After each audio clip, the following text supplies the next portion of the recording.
सारंग गुरु के इस digital class में आप सभी का स्वागत है। मैं वीरेंद्र बिहारी।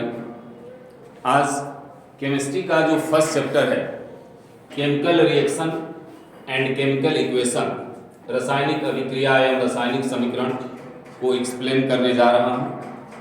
इसके पहले वाले वीडियो में मैंने रसायन विज्ञान एक परिचय की चर्चा की थी। चलिए आगे चलते हैं और सबसे पहले हम ये जानना चाहते हैं, ये बताने का हम प्रयास कर रहे हैं कि रासायनिक अभिक्रिया क्या है। रासायनिक अभिक्रिया क्या है?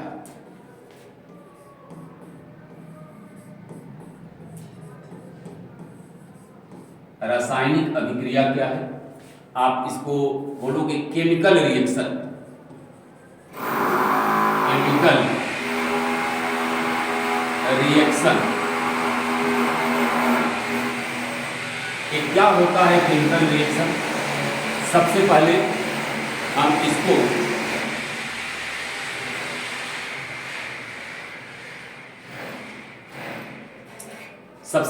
इसको जानने का प्रयास कर रहे हैं कि ये केमिकल रिएक्शन क्या है। तो एक केमिकल रिएक्शन देखने में ऐसा एक वर्ड लगता है, केमिस्ट्री के लिए एक समस्या होती है कि केमिकल रिएक्शन क्या है।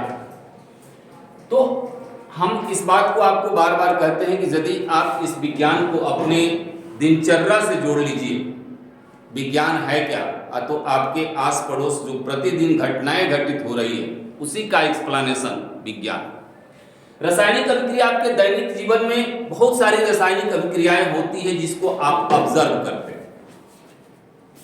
अब दैनिक जीवन में बहुत सारी रासायनिक अभिक्रियाएं, जैसे लोहे में जंग का लगना, आपके भोजन का पाचन, ऐसी बहुत सारी रासायनिक अभिक्रियाएं हैं जो आपके दैनिक जीवन में होती है।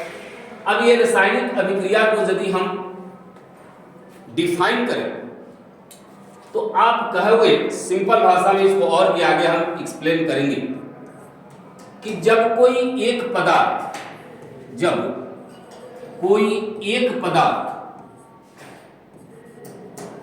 जब कोई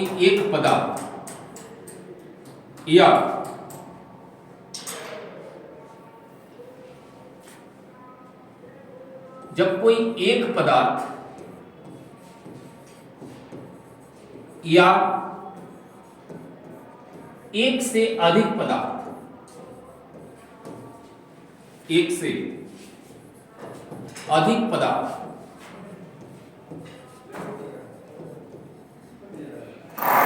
आपस में क्रिया करके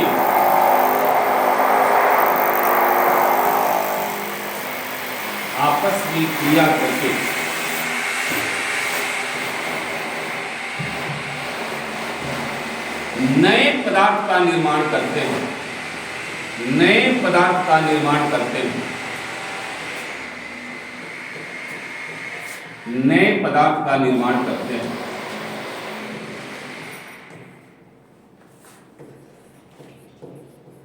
इसे रासायनिक अभिक्रिया कहते हैं। जब कोई एक पदार्थ या एक से अधिक पदार्थ आपस में क्रिया करके एक नए पदार्थ का निर्माण करते हैं, इसे हम रासायनिक अभिक्रिया कहते हैं। और भी हमको डिटेल्स इसको एक्सप्लेन कर रहे हैं। एनसीईआरटी डिफिनेशन देता है कि केमिकल चेंज जो है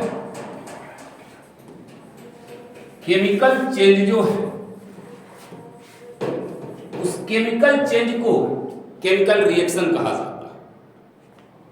अब देखिए, चेंजिंग जो है वह दो प्रकार का होता है।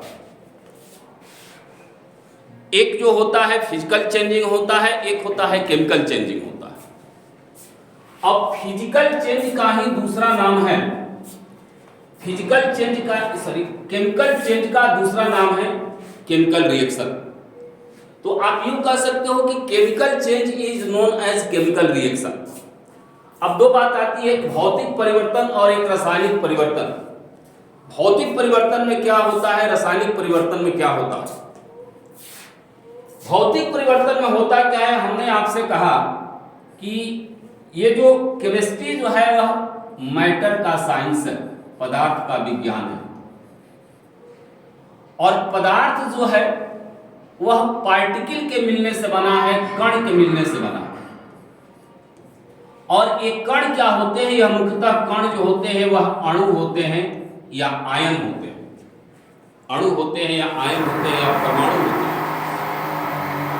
तो अब केमिकल चेंज में क्या होता है कि यह अणु जो है, मान लीजिए कि हमने यहाँ पर एक अणु लिखा H2, ध्यान से समझिएगा, एक अणु लिखा H2 और इस H2O में ये आपके बंध हैं, बॉन्ड हैं, बंध है, बॉन्ड। केमिकल चेंजिंग में क्या होता है कि ये जो वाटर के जो कण हैं H2O, इन बॉन्ड में ब्रेकिंग होता है, बॉन्ड में ब्रेकिंग होता है, बॉन्ड टूटते हैं और एक नए बॉन्ड का निर्माण होता है, नए बॉन्ड का निर्माण होता है। और फिजिकल चेंज में क्या होता है, फिजिकल चेंज में क्या होता है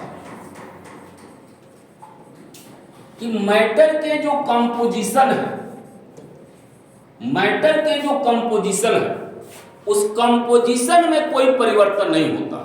यहां पर आपने वाटर एक मैटर लिया और यह H2O अणु के मिलने से बना हुआ है, तो H2O जो है हमेशा H2O ही रहेगा, इसके बॉन्ड में कोई ब्रेकिंग नहीं होता। इस बात को आप ध्यान से समझिएगा। केमिकल रिएक्शन के लिए दो बातें आपको समझनी नितांत जरूरी है। एक, केमिकल चेंज को आप केमिकल रिएक्शन कहते हैं, फिजिकल चेंज को आप फिजिकल केमिकल रिएक्शन नहीं कहोगे। फिजिकल चेंज में क्या होता है कि मैटर का जो कंपोजिशन होता है वो कंपोजिशन हमेशा सेम रहता है। यानी वाटर जो है, इसको और हम एक्सप्लेन कर रहे हैं फिजिकल और केमिकल चेंज को। से वाटर के तीन फॉर्म आप देखते होइएगा, ये आइस हो गया, ये वाटर हो गया, एक गैस हो गया, वेपर जिसको आप कहते हो। तो आइस में भी यह H2O रहेगा, वाटर में भी यह H2O रहेगा और गैस में भी यह H2O रहेगा। इसके कंपोजिशन में कोई चेंजिंग नहीं होगा। लेकिन यदि यही केमिकल चेंजिंग की आप बात करोगे तो ये H2O के बीच का जो बॉन्ड का ब्रेकिंग है, वह बॉन्ड का बॉन्ड जो है वो ब्रेक कर जाता है, टूट जाता है। ये आपका प्रॉपर्टीज हो गया केमिकल चेंजिंग। तो इस केमिकल चेंज को ही आप केमिकल रिएक्शन कहते हैं और इसको आप डिटेल्स कहते हो। केमिकल रिएक्शन का तीसरा डिफिनेशन होता है कि the breaking of old bond and formation of new bond. पुराने जो पदार्थ हैं उनके बीच में जो पुराने बंध हैं वह बंध टूट जाते हैं और परमाणुओं के बीच में एक नया बंध बनता है, उसको आप केमिकल रिएक्शन कहोगे। वो आपका केमिकल चेंजिंग है। जैसे मान लीजिए कि आपने कहा कि हाइड्रोजन और ऑक्सीजन ये दोनों मिलकर के H2O बनाया। देखिए इसमें होता क्या है, ये हाइड्रोजन का अणु के बीच में बंध है, ये ऑक्सीजन के अणु के बीच में बंध है। तो होता क्या केमिकल रिएक्शन में कि ये बॉन्ड जो है आपस में टूट जाते हैं, बॉन्ड जो है वह आपस में टूट जाते हैं और इन परमाणुओं के बीच में एक नया बंध बनता है, एक नए बंध, न्यू बॉन्ड का फॉर्मेशन होता है। तो ये कहा जाता है कि cleavage of old bond and formation of new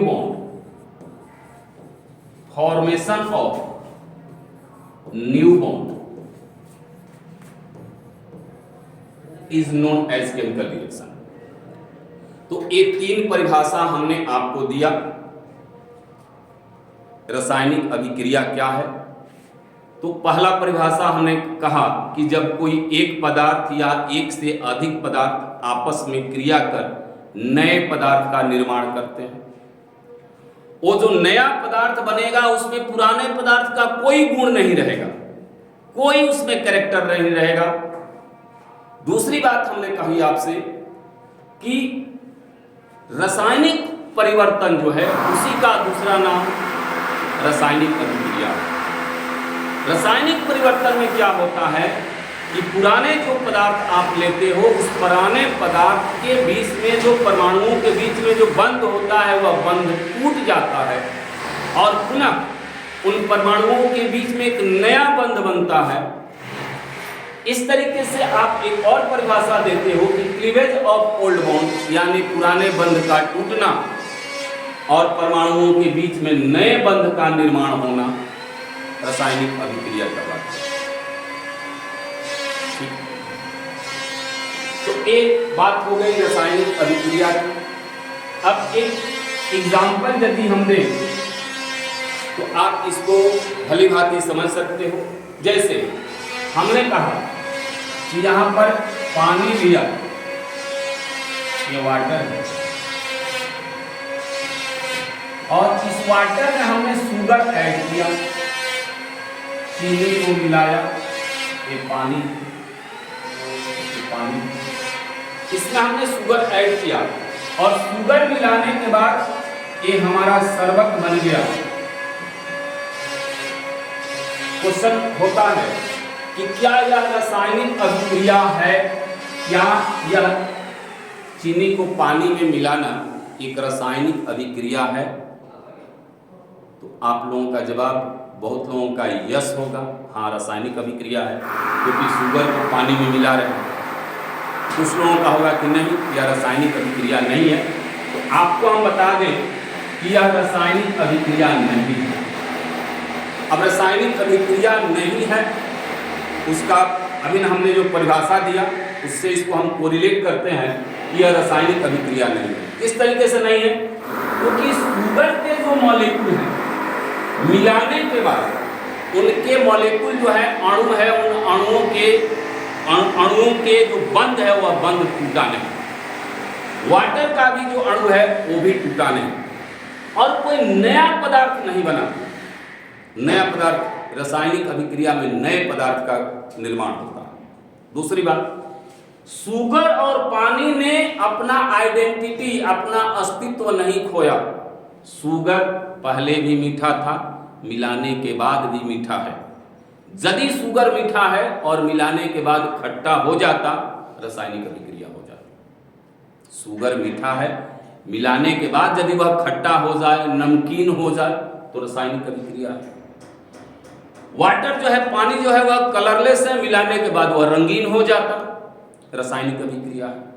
तो पानी ने भी अपना आइडेंटिटी, अस्तित्व नहीं खोया, शुगर ने भी अपना अस्तित्व नहीं खोया, कोई बॉन्ड का क्लीवेज नहीं हुआ, कोई नए पदार्थ का निर्माण नहीं हुआ, इसलिए यह एक रासायनिक अभिक्रिया नहीं है। यह एक भौतिक परिवर्तन है। कंपोजिशन सेम रहे, एक बात याद रखना, भौतिक परिवर्तन और रासायनिक परिवर्तन में सबसे जो बेस्ट डिफिनीशन है कि भौतिक परिवर्तन में उसके जो अवयवी कण हैं, जिस पार्टिकल से वह मिला हुआ है वह कण जो है यथावत रहेगा, उसमें कोई, उसके अणु में कोई परिवर्तन नहीं होगा। रासायनिक अभिक्रिया होगी तो उसका जो अणु है, उसका अणु का जो बंध है वह बंध टूटेगा और टूट करके नए बंध का निर्माण करेगा, नए पदार्थ का फॉर्मेशन होगा। तो these are the difference between physical change and chemical change. भौतिक परिवर्तन, रासायनिक परिवर्तन, और रासायनिक परिवर्तन का ही दूसरा नाम क्या है? रासायनिक अभिक्रिया। अब इस रासायनिक अभिक्रिया में दो बातें होती है।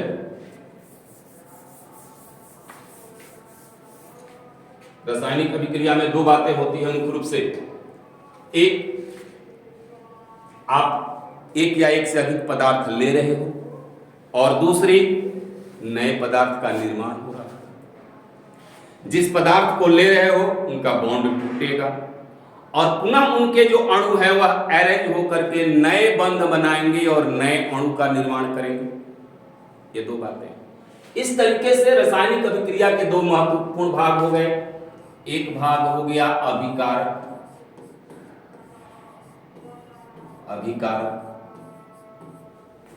इंग्लिश में इसको कहते हैं रिएक्टेंट,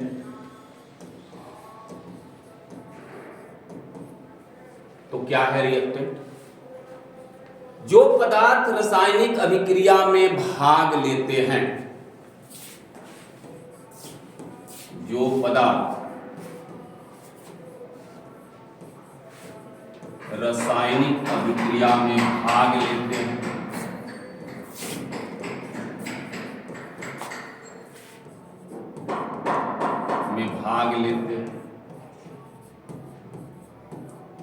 उसे आप अभिकारक कहोगे, अभिकारक कहोगे।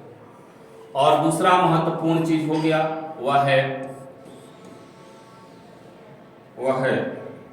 उत्पाद।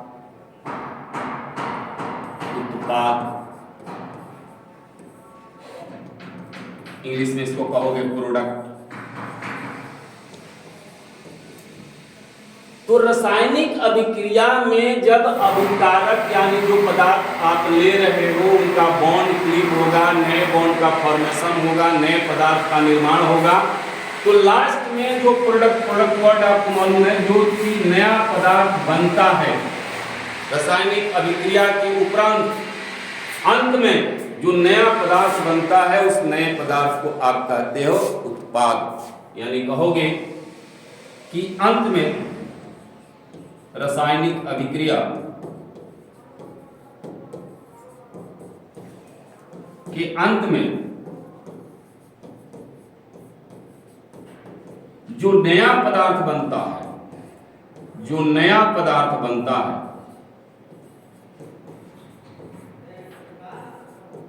जो नया पदार्थ बनता है उसे उत्पाद।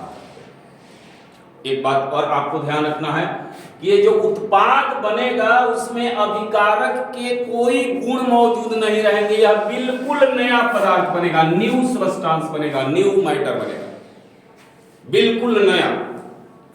अभिकारक का इसमें कोई भी प्रॉपर्टीज, कोई भी गुण मौजूद नहीं होगा। इस बात को ध्यान रखना। एज फॉर एग्जाम्पल आपको हम उदाहरण के रूप में दिखा दें।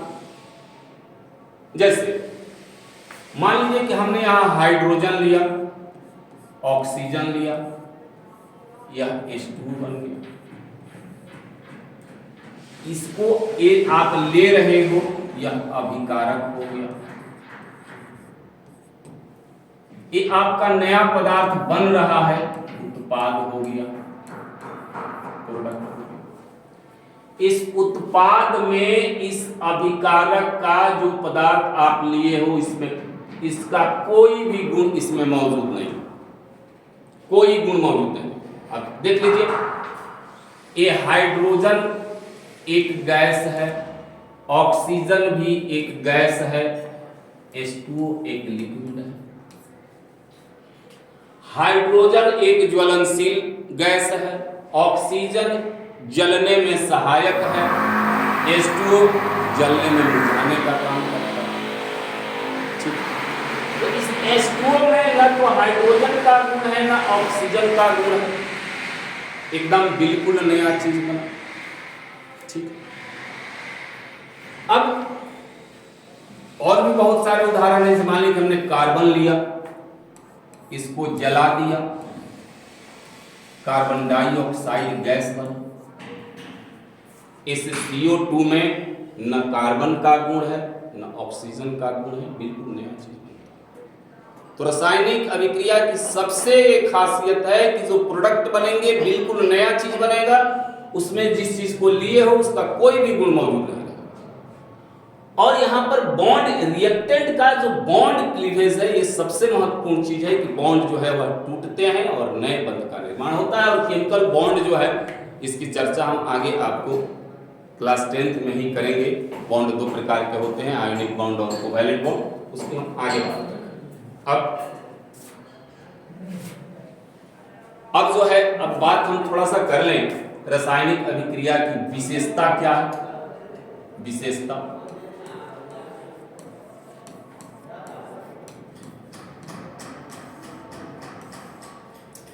केमिकल रिएक्शंस के प्रॉपर्टीज क्या क्या है, कैसे आप पहचानोगे कि यह केमिकल रिएक्शन है।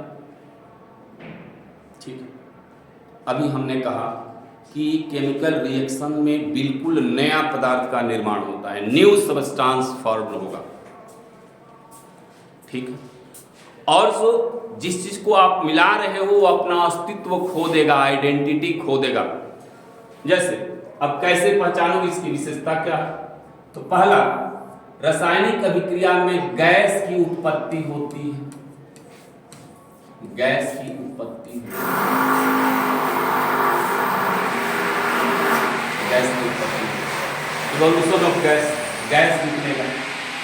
बहुत सारी रासायनिक अभिक्रिया है, बहुत सारी रासायनिक अभिक्रिया है जिसमें गैस निकलता। एक सिंपल सा उदाहरण आपको हम बता दें, पढ़ना भी है, लैब में भी आप उसको ऑब्जर्व कर सकते हो। यदि हम तनु सल्फ्यूरिक अम्ल लें, तनु को हम डाइल्यूट सल्फ्यूरिक अम्ल लें और इसमें जिंक का टुकड़ा, जिंक ग्रेन्यूल्स डाल दें, आपके लैब में सल्फ्यूरिक एसिड निश्चित होगा, जिंक का मेटल भी होगा, आप उसको ऑब्जर्व कर सकते हो, प्रैक्टिकल कर सकते हो। तो ये आपका बनेगा ZnSO4 प्लस हाइड्रोजन गैस निकलेगा, हाइड्रोजन गैस की उत्पत्ति होगी। उसी तरीके से आप हाइड्रोक्लोरिक एसिड में भी यदि जिंक का टुकड़ा डालते हो, हाइड्रोजन गैस निकलता है। और बहुत सारे हैं, कहीं पर कार्बन डाइऑक्साइड गैस निकलता है, कहीं पर ऑक्सीजन गैस निकलता है। बहुत सारी अभिक्रियाएं होती हैं और उस अभिक्रिया में हाइड्रोजन गैस की उत्पत्ति, ऑक्सीजन गैस की उत्पत्ति होती है। बहुत सारी रासायनिक अभिक्रिया ऐसी होती है जिसमें ताप में परिवर्तन होता है, ताप में परिवर्तन होता है, ताप में परिवर्तन, ताप में परिवर्तन। अब कहिएगा कि ताप में परिवर्तन, ताप में परिवर्तन का अर्थ हो गया कि टेम्परेचर जो है, तापमान रासायनिक अभिक्रिया में या तो बढ़ेगा या डाउन होगा। जब तापमान बढ़ेगा आप उसको टच करोगे, आपको गर्मी महसूस होगी, या यदि तापमान कम होगा उसको टच करोगे तो आपको ठंडी महसूस होगी।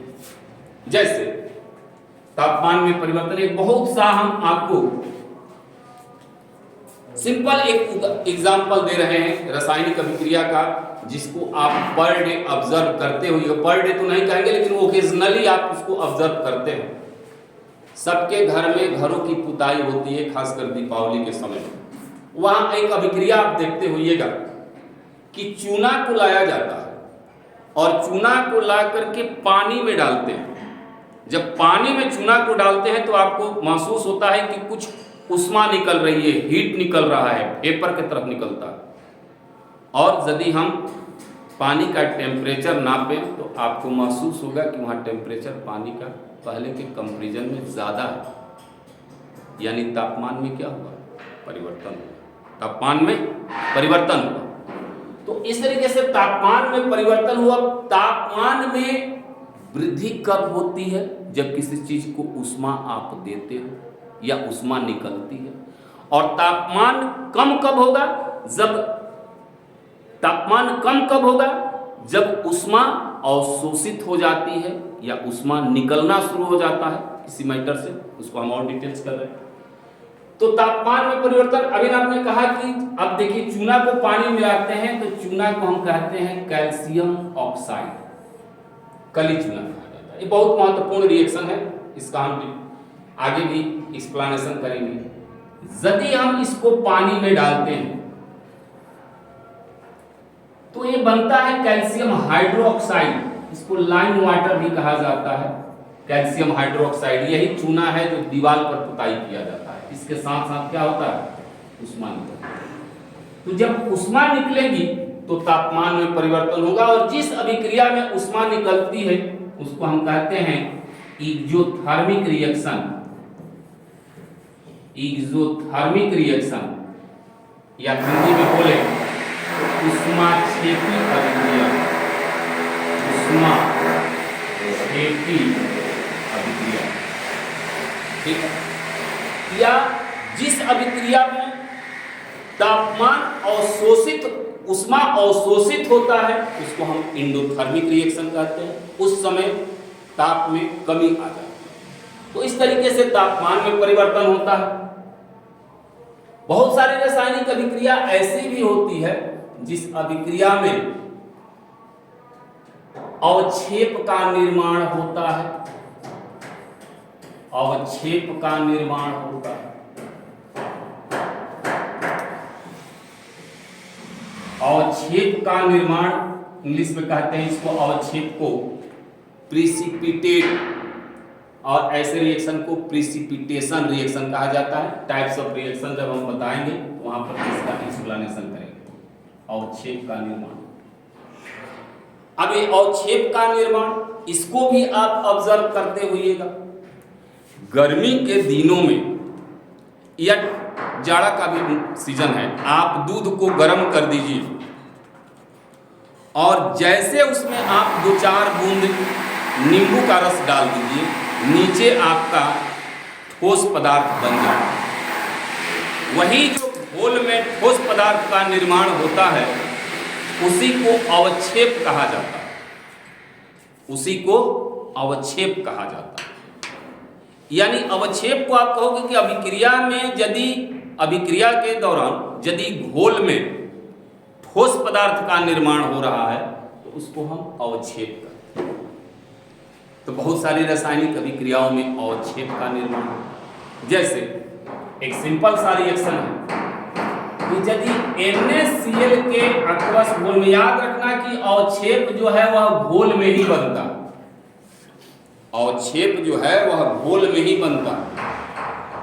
यदि NaCl का aqueous सॉल्यूशन है यानी जलीय घोल है, इसमें यदि हम सिल्वर नाइट्रेट AgNO3 इसके जलीय घोल को यदि हम मिलाते हैं, यदि सिल्वर नाइट्रेट के जलीय घोल में हम सोडियम क्लोराइड के जलीय घोल को मिलाते हैं, एक अभिक्रिया होगी और यहां पर बन जाएगा AgCl plus sodium nitrate NaNO3, ठीक है, NaNO3।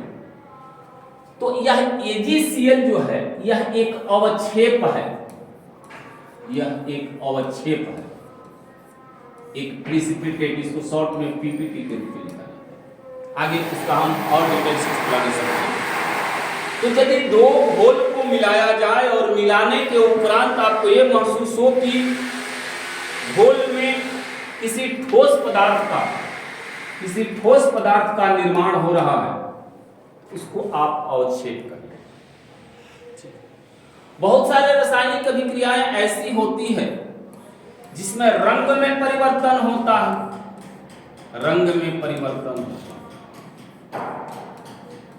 रंग में परिवर्तन, रंग में परिवर्तन। जैसे कॉपर सल्फेट का जो घोल है यह एक रंगीन घोल है। यदि इसमें हम आयरन का नेल डालते हैं कुछ देर के बाद वह कलरलेस हो जाता है, ये बना देगा ApSO4।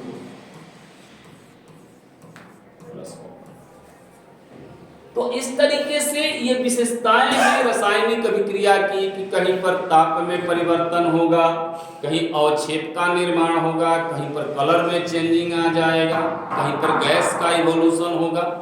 तो ये विशेषताएं हैं रासायनिक अभिक्रिया की।